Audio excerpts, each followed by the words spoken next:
It's become a bit of an inside joke with the three of us. How many of the issues we end up talking about on this program come down to one thing and one thing alone: context. And so often, how context is missing.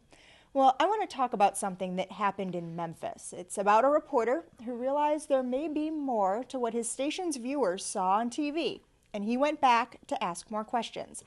It started when WMC TV's Jerica Phillips was reporting live during a flash flood.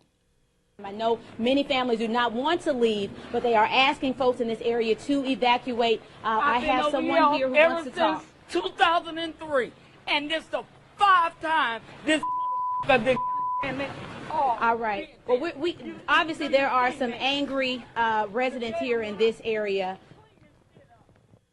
In the days that followed, that video went viral, and everyone was poking fun at the station, at that woman for dropping the F-bomb on live TV. But reporter Nick Kenny wanted to show who she was, what her story was. So he went back and found 51-year-old Priscilla Lester. He talked to her and did that without a camera, without lights, without a live truck. The two just had a conversation. He wanted just to know her story. They talked, and they even took this photo that you can see right now if you're watching us on television or online.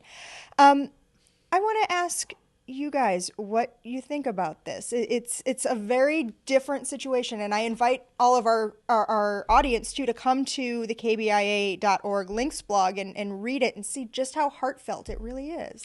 I thought it was a very good story to go back and find out, exactly what her story is.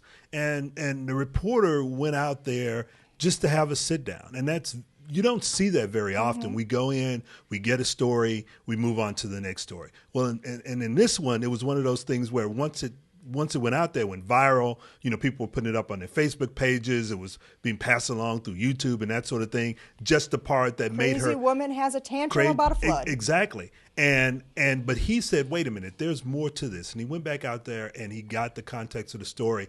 What I'm hoping is that part of the story will also go viral. I'm not holding my breath that that's going to happen. But I think it will. But it also, I think it really should speak to reporters about when you're out there covering situations like this, people are desperate and they're upset. And there's certain things that they're going to say, certain things that they're going to do that does not define them. That is not who they are. And we need to maybe take a step back and say, wait a minute, maybe we shouldn't do this live, because this could send the wrong message about a person, about a neighborhood, about what actually is going on. And in Lester's case, her home had flooded several times in the past, massive damage, and with this storm in particular coming in, she was just so frustrated and so overwhelmed that all she really wanted the station to do was some real reporting on why the city infrastructure is such that every time it rains, she has to bleach her home. Well, and I hope they do that. I mean, and I have some hope that they will do that because of the way that they treated her in this story. Lots of times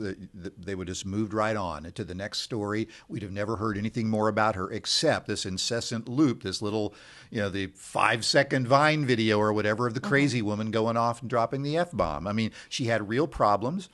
They realized that they needed to do something to humanize this person and to describe her problem. Now will they take the next step and actually follow up with the stories about why does a neighborhood flood 5 times in X number of years? Is there something about the people who live in that neighborhood and their economic circumstances or their racial circumstances or whatever that leads the city to not do the right thing? I mean, actually, if you go and read that story and you go and read the comments, what you're going to find, or what you're going to see, is that you have people from all over the area talking about the infrastructure problems and the fact that you have a city and a county government that's not really paying attention to what's happening with the infrastructure in terms of flooding, in terms of sewers, in terms of the electrical grid. There are a whole host of problems that come out, and those issues are coming out because they went back and did this story. Yeah. That's what I think that gets to the point that you're talking about.